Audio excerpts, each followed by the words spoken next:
This is the Wait For It podcast. Hey everyone, welcome back to the Wait For It podcast. I'm Phil Barrera, your co-host, aka Phil the Filipino. And I'm your other co-host, Mr. Eric Almighty. And for this bonus episode of the Wait For It podcast, we are here to talk about an apocalyptic horror graphic novel that weaves a narrative blending the emotional intensity of The Last of Us, the chilling atmosphere of A Quiet Place, the unsettling dread of Silent Hill, all centered around one haunting question: what if the world ended and no one heard it? We are here and very excited to talk about Frost Road.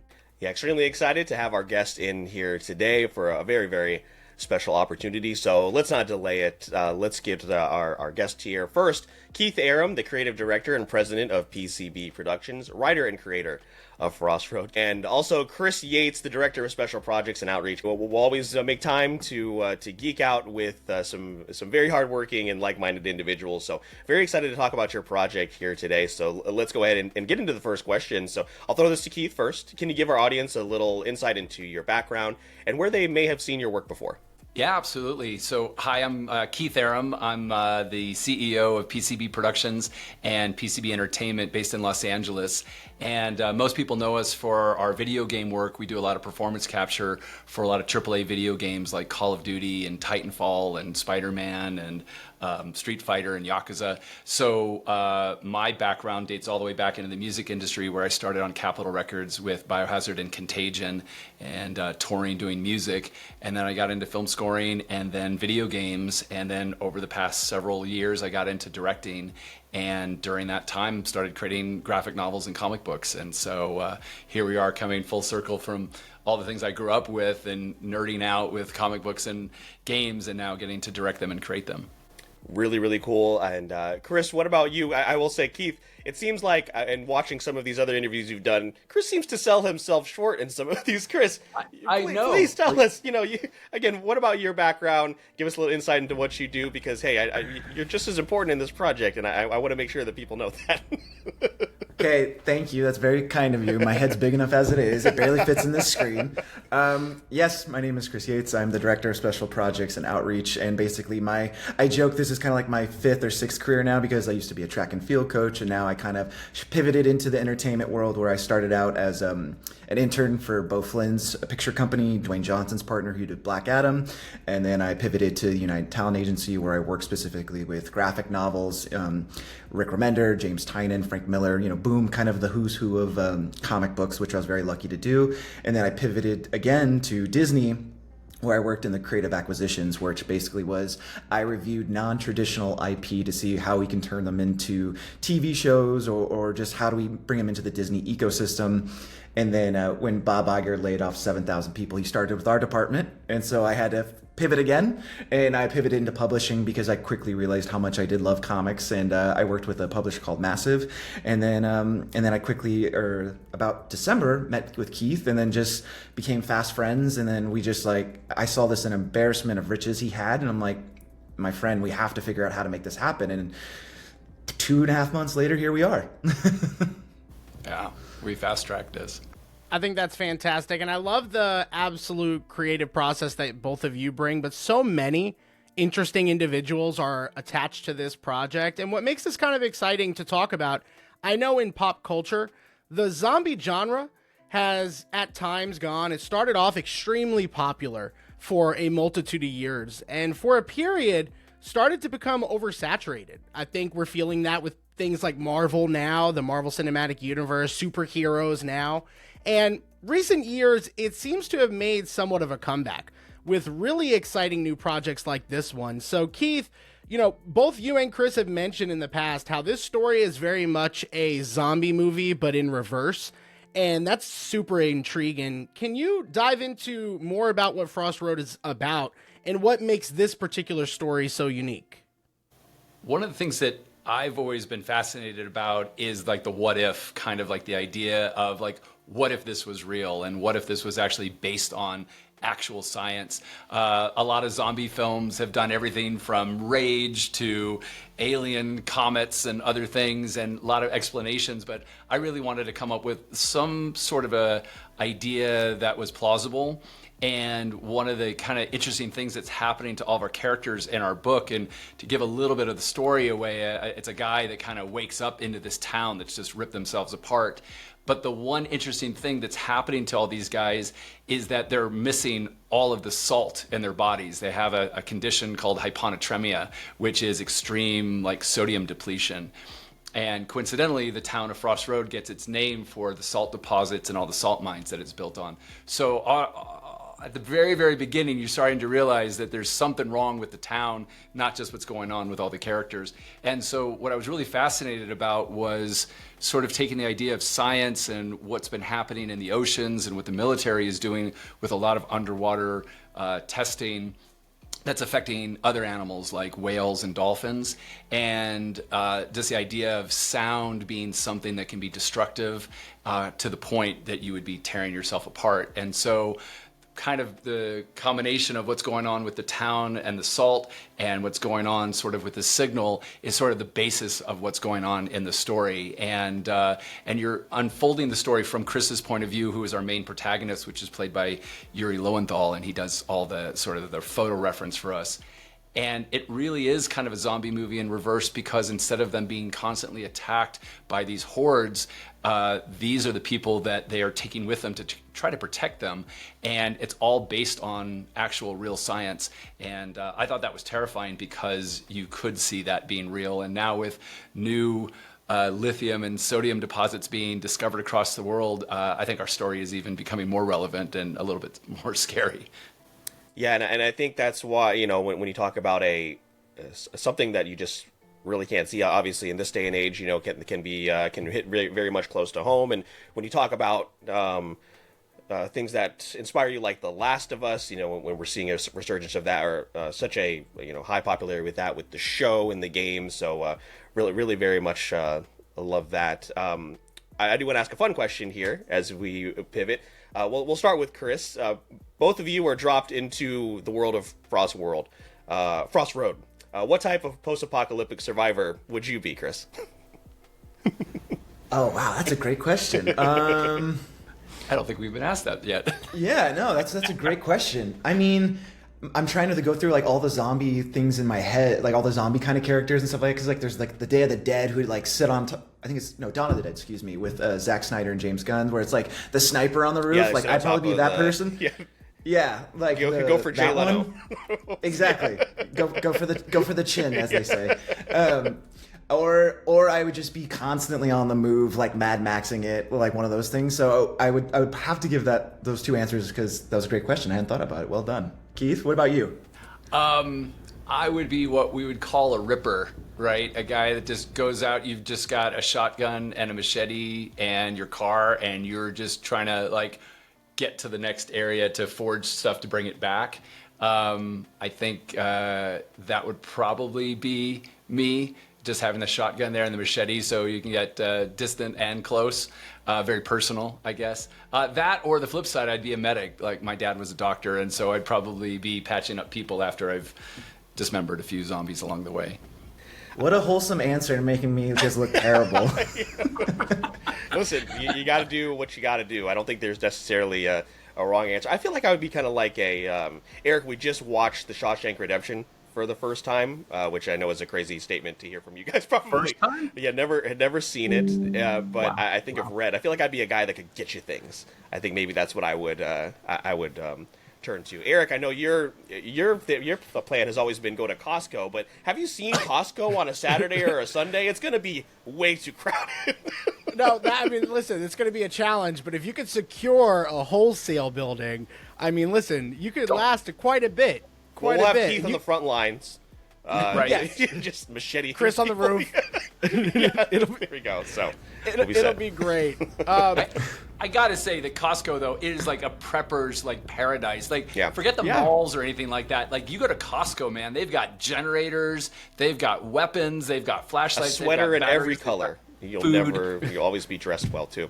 It'll be great. That's the next zombie chapter. Yeah. Here you go. There we go. We will accept the rights to the next novel about securing a Costco. Survival horror. Survival horror. That's Frost Road 2. Yeah. Frost Costco. Road 2. Good. I like that. We're going to be involved in that. You guys can look forward to that here. Talking about involvement, though, in the world of like graphic novels, comic books, you both are heavily involved with that now, fans of the genre. So I kind of want to ask both sides of the coin here on what are some of the benefits of doing a story like this in the form of a graphic novel versus other storytelling genres. Keith, you've been involved in music, games, films, all of that. And from both viewpoints of being a fan and also being in part of the creative and development process. So Keith, gonna toss it to you first. What is your perspective on that? I mean, I think you have to be a fan to understand the genre that you're creating for, right? And you have to have a passion and a love for it. So I grew up with zombie films and other things, and each film always had a new entry into the zombie market, whether it's the 28 Days Later and you have fast zombies, or you have, rage-filled zombies, or something that's kind of a different approach to it. So I think as a fan, you have an appreciation of what's there and the history and the lore and the canon across all sort of the entries into that space. But graphic novels are a really amazing way to tell a story because it's a different form of storytelling, right? Because in a film, obviously it's a linear process and being able to watch something and the audience kind of goes into a black box for 90 minutes and they kind of watch this film.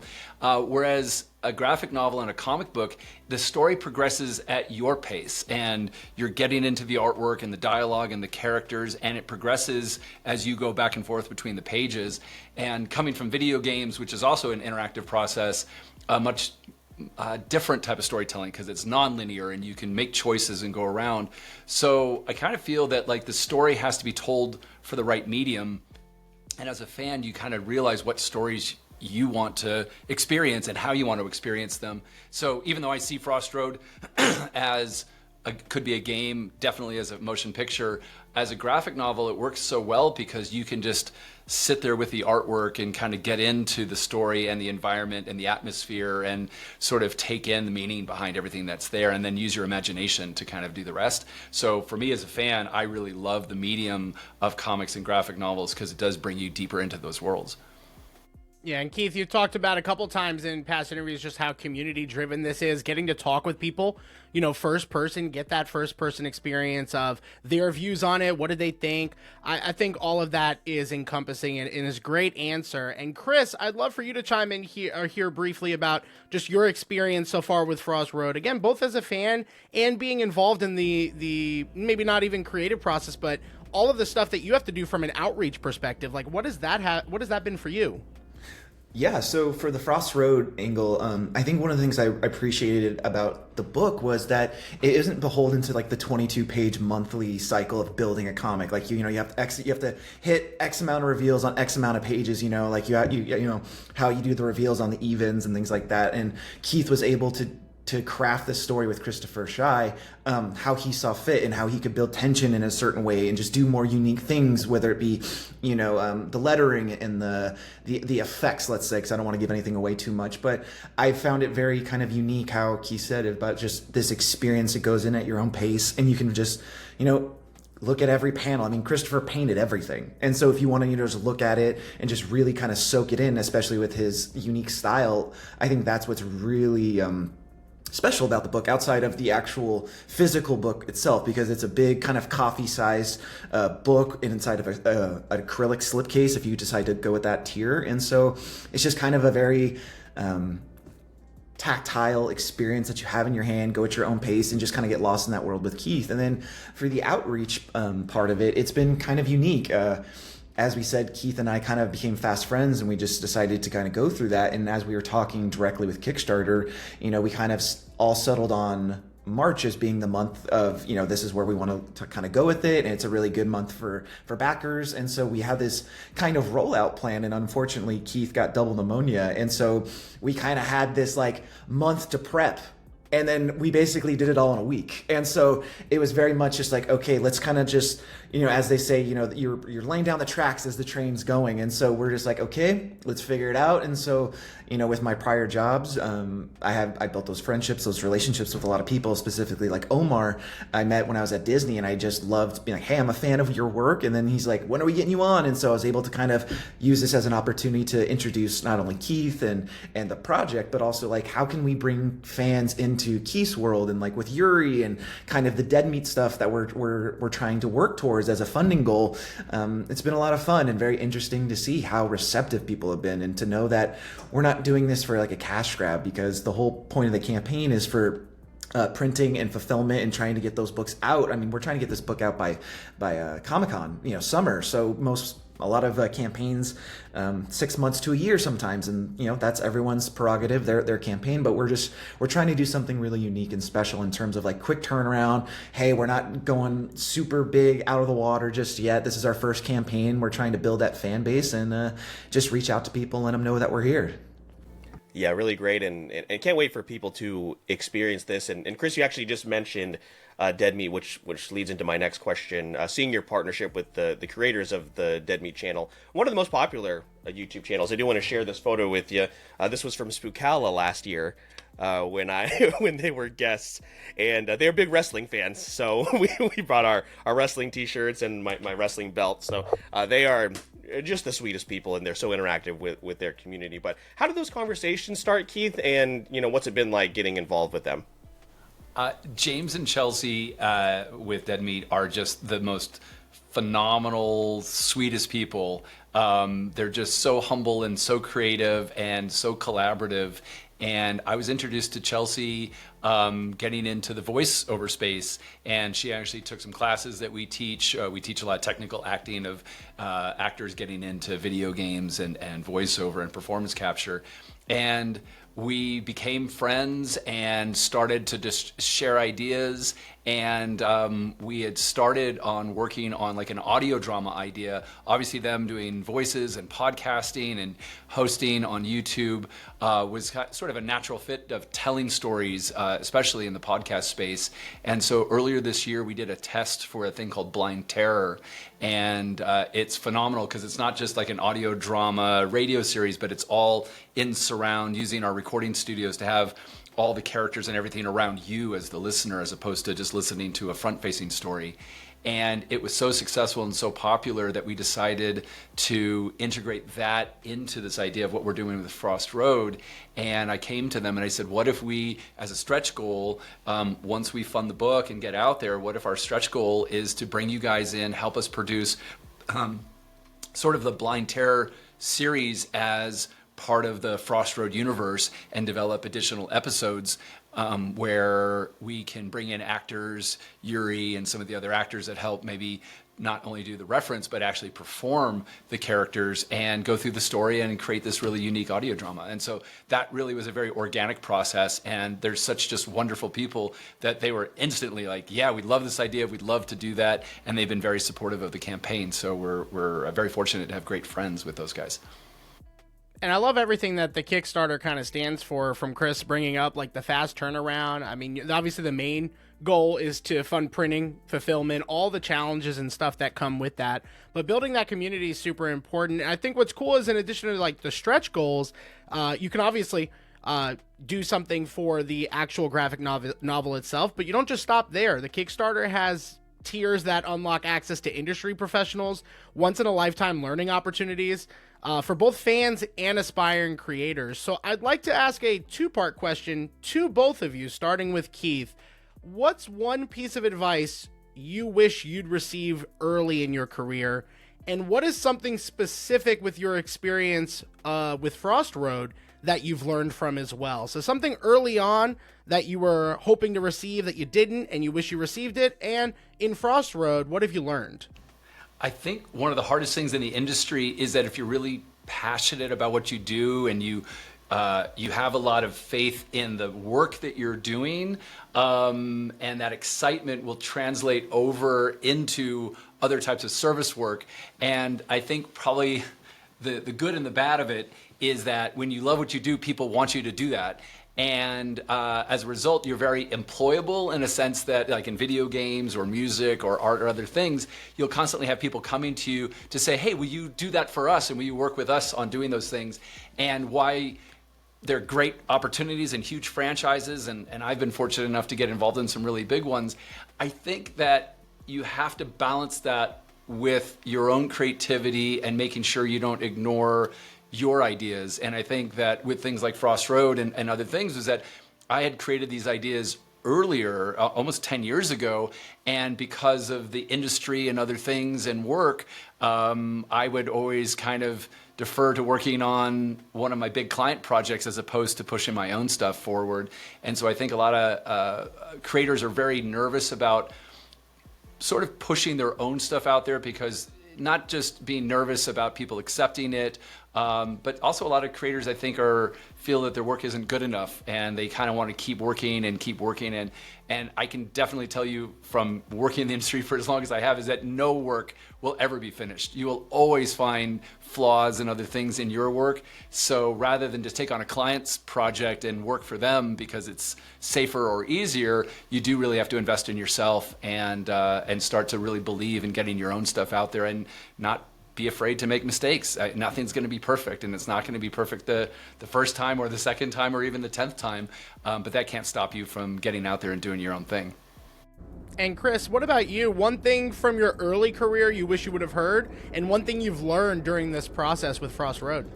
If I had to be added to what Keith said, because I believe everything he said was spot on, is that knowing that it's up to you. Like, no one's here to save you, and I'm not trying to be cryptic or anything like that, but it's just like, you basically have to make it yourself. And when you realize that, and you're like, so for example, I wanted to be in comics, and so I know, like, I'm making comics myself, like with my team, I have to make it with them. And so if you're someone on Kickstarter yourself, and you're like, I want to do this thing, but I don't know how, you just have to kind of figure it out and just kind of lay those things down and just learn bit by bit, because at the end of the day, you can only focus on what you control. And I very much have that stoic belief, with Ryan Holiday, of just like, what are the things you can control?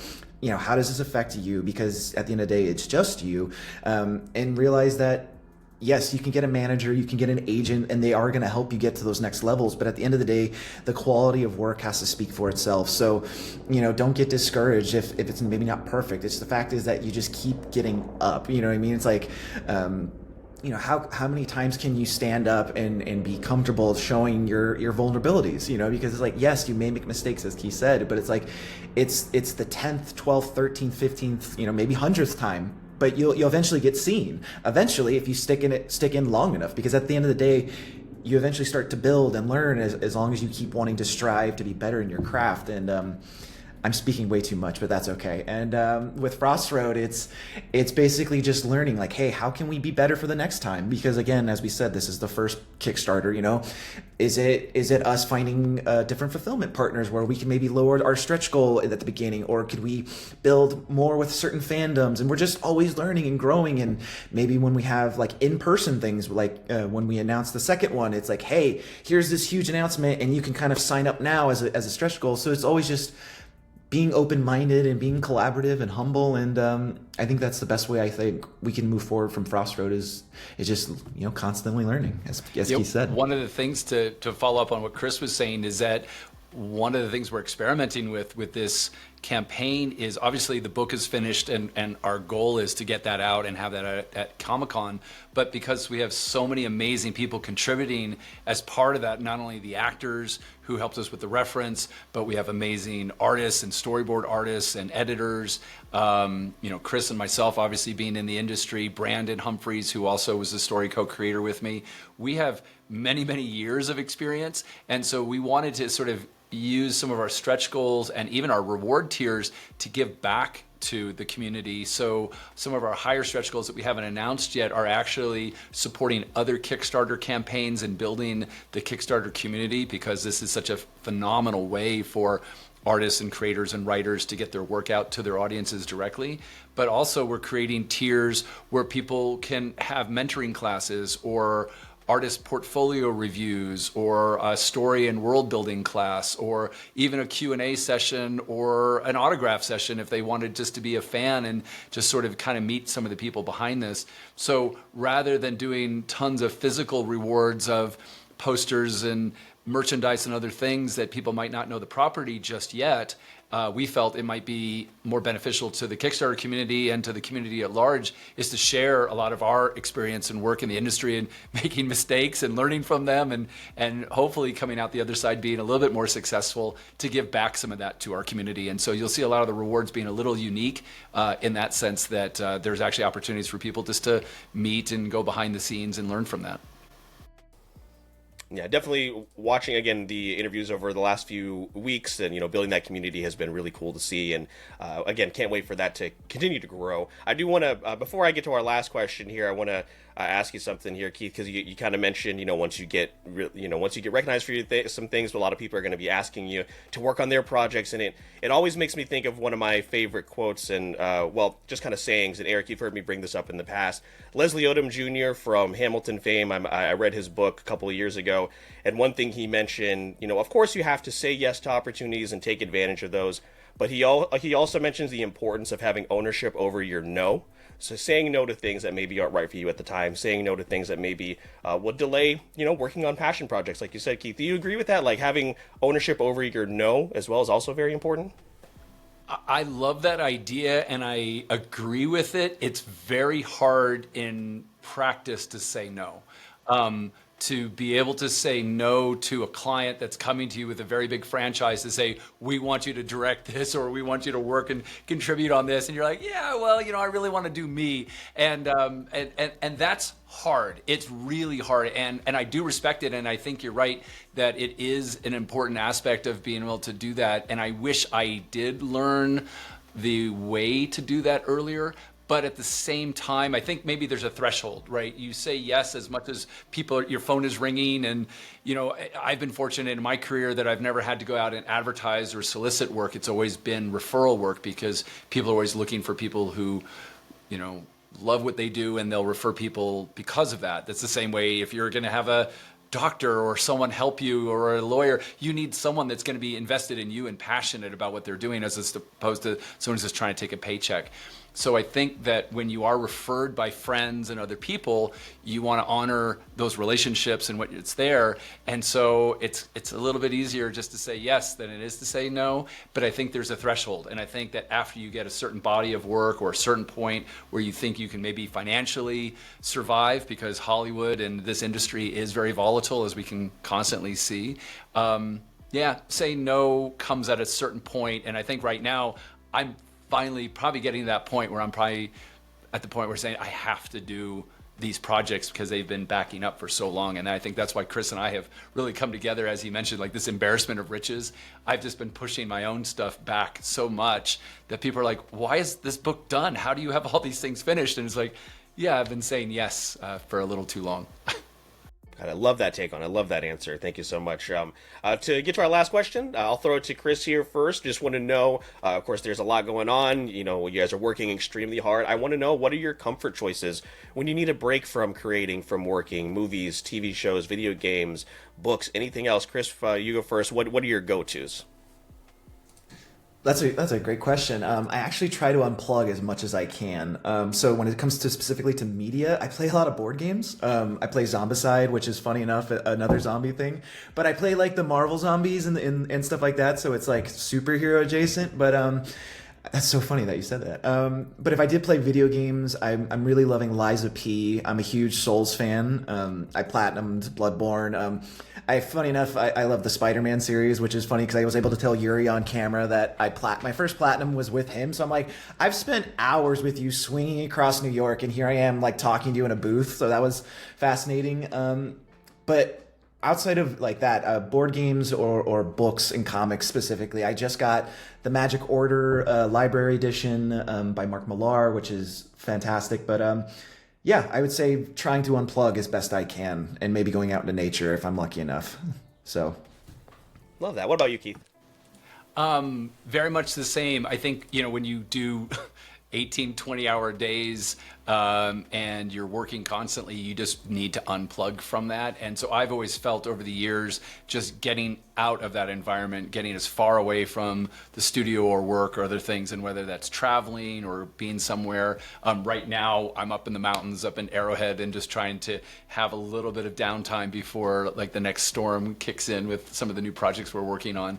And then in between that, it's also playing video games. So we're in the middle of playing Helldivers, coincidentally with Yuri in it as well. And so I think between gaming and having a chance to enjoy some of the work and the friends that we work with and what they're doing, and then just to completely disconnect and be as far away from it as possible, and it gives you perspective coming back.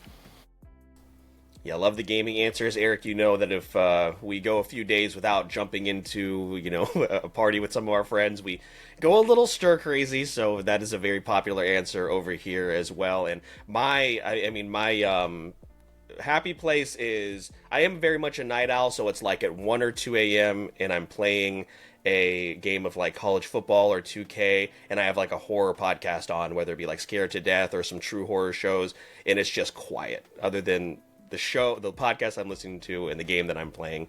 Those are my go-tos. What about you, Eric?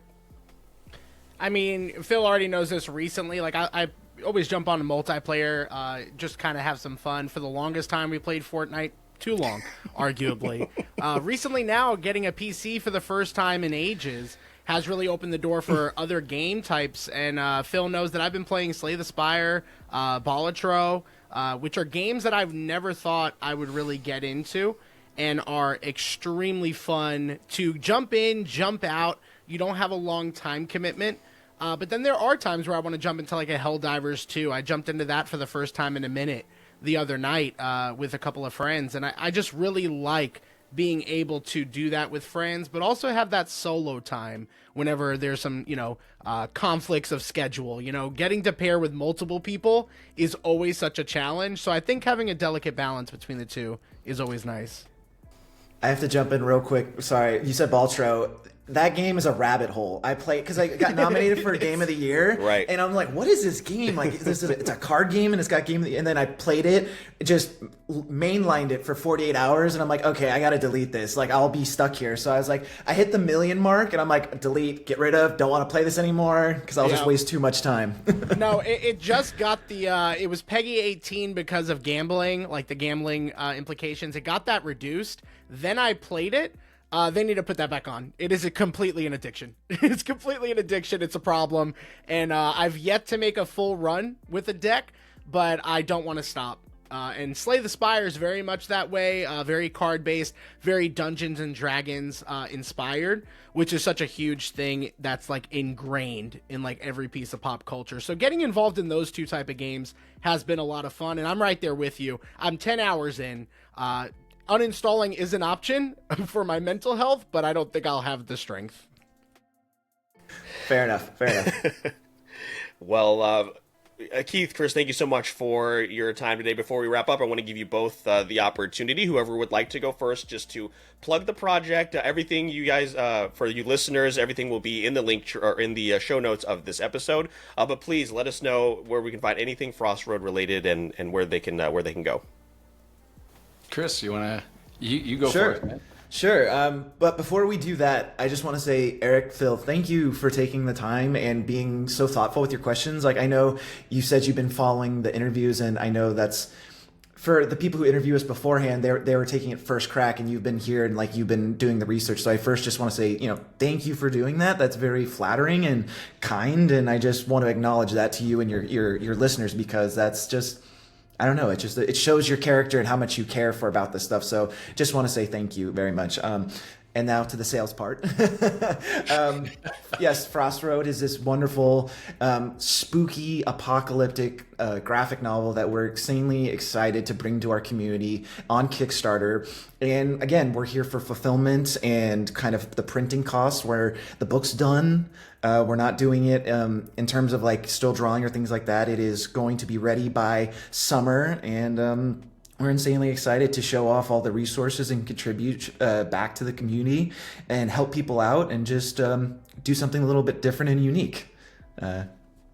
And we have Keith, a lot bring of it home. surprises also in store for our fans. So I think because we have been working on the project for so long behind the scenes and now finally coming out with this, and for people who kind of know our history with Ascend and Dead Speed and Infix and some of the other books that we've been working on in the past, we have a lot of things that we're giving back to the community. So not just like in terms of our experience, but actually materials and behind the scenes materials and signed materials and hand numbered storyboards and a whole bunch of other things. So we've got a lot of surprises in store for our backers. We always kind of feel that it's always great to like under promise and over deliver. And I think that the book is already pretty, just an amazing journey as it is, just with the artwork and the level of the story and the size and the scope of the world that we're creating.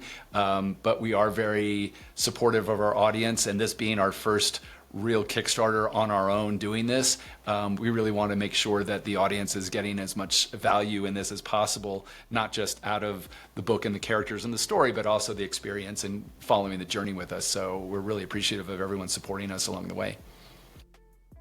And Keith, that's why it was a no-brainer when this got, brought up to our doorstep to get involved and let our audience know about it. So as we close the episode, I just want to throw the thank you back to both of you for this opportunity to just have this discussion. And we're excited to see what the future has in store for Frost Road. Kickstarter is a great partner platform, but it's all or nothing. So for everyone out there, this project will be funded if it reaches its goal by April 10th.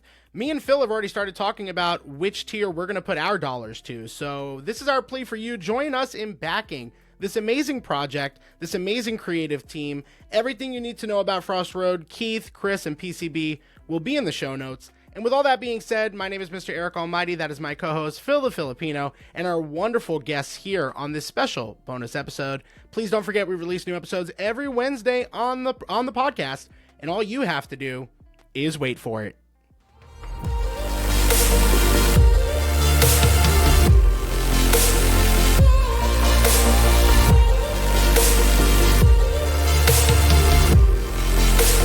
This is the Wait For It podcast.